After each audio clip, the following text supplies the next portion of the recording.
Question ತಗೊಳ್ಳೋದು ಬೇಡ. ಅವ್ರ ಇಲಾಖೆ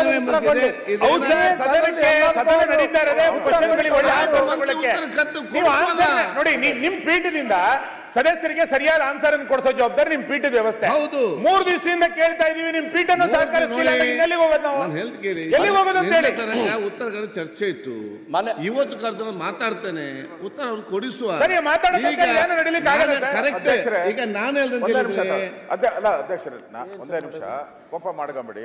ಇಷ್ಟು ದಿನಾನು ಕೂಡ ನಿಮ್ಗೆಲ್ಲ ಬಿಲ್ ಎಲ್ಲ ಪಾಸ್ ಮಾಡಿದ್ದೀರಿ. ಹೌದು, ಇಲ್ಲ ಅಂತ ಹೇಳಿ ಉತ್ತರ ಕರ್ನಾಟಕ ಚರ್ಚೆಗೆ ಮಾಡಿ ನೀವು ಫಸ್ಟ್ ಡೇ ಹೇಳಿದ್ರಿ, ಅವರು ತಪ್ಪು ಮಾಹಿತಿ ಕೊಟ್ಟಿದ್ದಾರೆ, ಅದನ್ನ ಸರ್ ಮಾಡೋಣ ಅಂತ ಹೇಳಿದ್ರು. ಮುಖ್ಯಮಂತ್ರಿ ಹೇಳ್ತೀನಿ ಕೇಳಿ, ಮುಖ್ಯಮಂತ್ರಿ ಹೇಳಿದ್ರು ಆ ತರ ಏನಾನ ಆಗಿದ್ರೆ ನಾವು ಕೊಡ್ತೀರಿ ಜನಕ್ಕೆ ಅಂದ್ರು. ನಾವು ಪ್ರಶ್ನೆ ಕೊಟ್ಟಿದ್ದೀರಾ ಕೊಟ್ಟಿಲ್ಲ ಅಲ್ಲ, ನೀವು ಕೊಟ್ಟಿಲ್ಲ ಅನ್ನೋ ಪ್ರಶ್ನೆ ಅಷ್ಟೇ. ನಾವು ಸದನಕ್ಕೆ ತಪ್ಪು ಉತ್ತರ ಕೊಟ್ಟಿದ್ದಾರೆ, ಅದು ಸದನಕ್ಕೆ ಅಗೌರವ ಅಂತ. ಇನ್ಮೇಲೆ ಯಾರ್ದು ಇವಾಗ ನಾವು ಮಾತಾಡಿದ್ದು ಸರಿ ಇರಲ್ಲ, ಮಂತ್ರಿಗಳು ಮಾತಾಡಿದ್ದು ಸರಿ ಇಲ್ಲ, ಮುಖ್ಯಮಂತ್ರಿ ಇಲ್ಲ ಅಂತ ಹೇಳಿದ್ರೆ ಈ ಸದನ ಯಾಕೆ ನಡಿಬೇಕು ಅಧ್ಯಕ್ಷರೇ?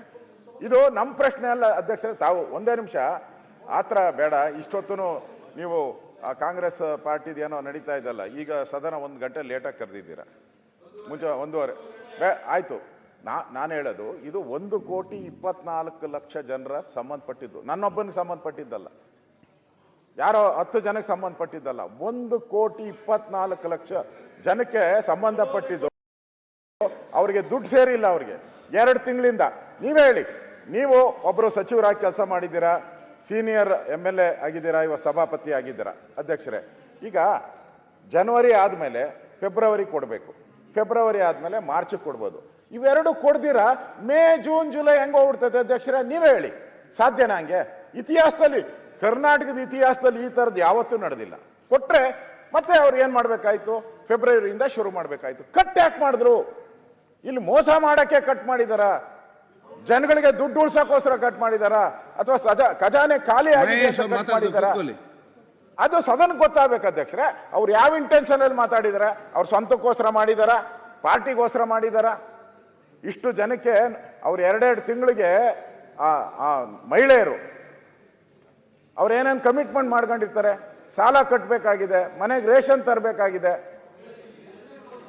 ಅವೆಲ್ಲ ಇಂತೆಲ್ಲ ಹೇಳಿದ್ರಿ. ಈಗ ಅದ್ರ ಬಗ್ಗೆ ಬಹಳ ಅನುಕಂಪದ ಮಾತಾಡ್ತಿರಲ್ಲಪ್ಪ. ನೀವು ಗ್ಯಾರಂಟಿನೇ ಕೊಡ್ಬೇಡಿ, ಅವ್ರು ಕೊಡೋದಲ್ಲ, ಕೊಟ್ಟಿದ್ದು ತಪ್ಪು ಉತ್ತರ ಕೊಡಬೇಡಿ.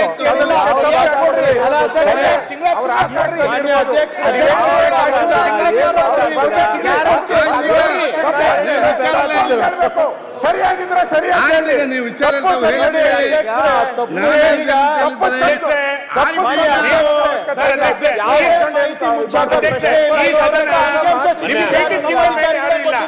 ನಿಮಗೆ ಕರ್ಸಕ್ಕಾಗ್ತಿಲ್ಲ ಅಂತಂದ್ರೆ